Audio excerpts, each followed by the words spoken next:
I am Steve Jobs.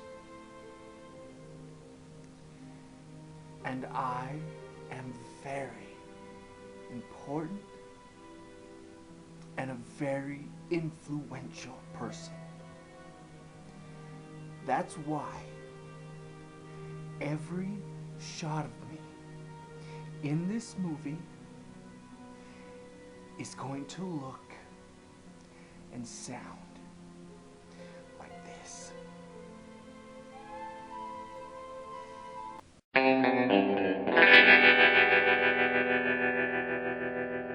Jobs.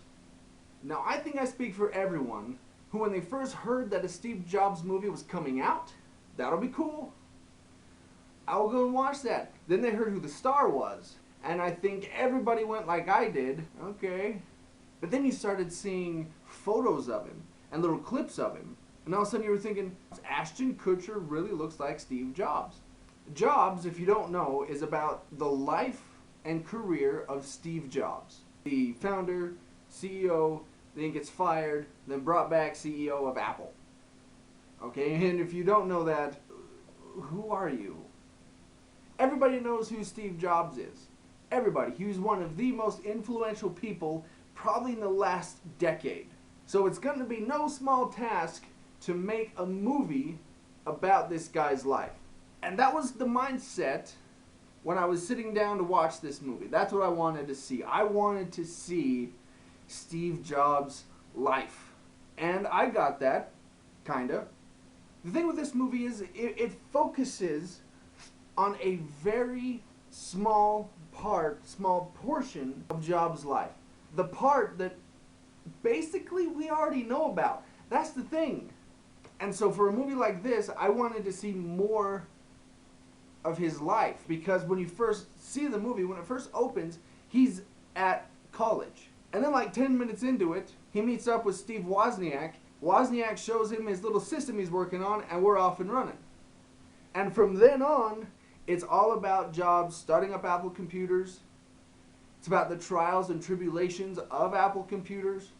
It's about him getting fired. And even then, when he got fired, I wanted to see what he did during that time. Instead, he gets fired.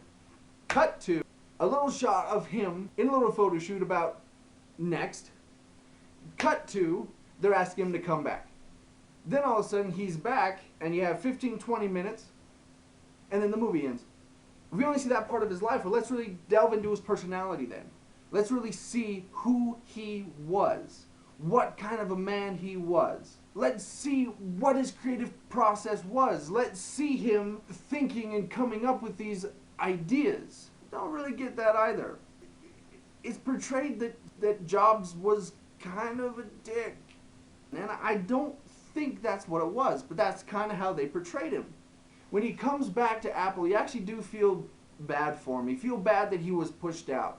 And you feel bad for everything that happened to him.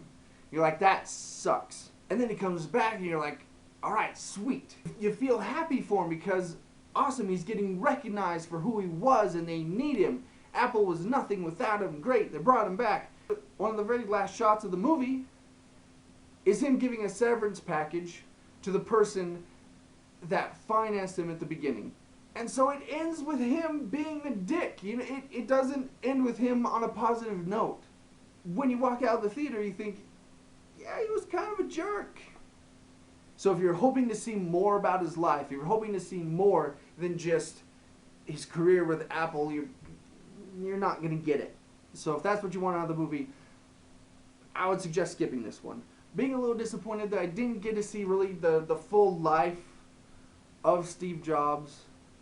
And seeing how it kind of ends on a little bit of a sour note, you can see this one on Redbox or Netflix.